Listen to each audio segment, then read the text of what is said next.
Hello friends, in today's video, I'm gonna be walking through how to use ChatGPT to write code. Right now, I'll use ChatGPT to make my website manual. So first of all, I'm going to typing this command here.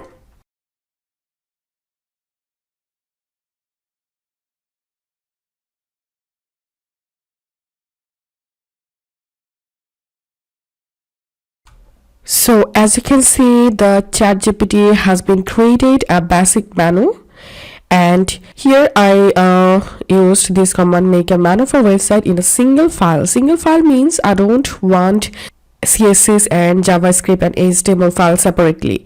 I just want a single file, and inside of this HTML file I want my CSS and JavaScript also. So I used this command here. So now I'm going to copying this code from here and opening my index.html file, and I'm pasting my code here, saving the file and opening my index.html here.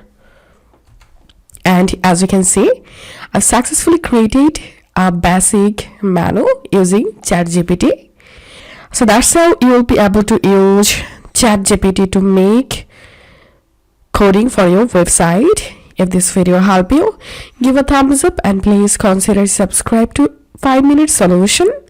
Thank you for watching.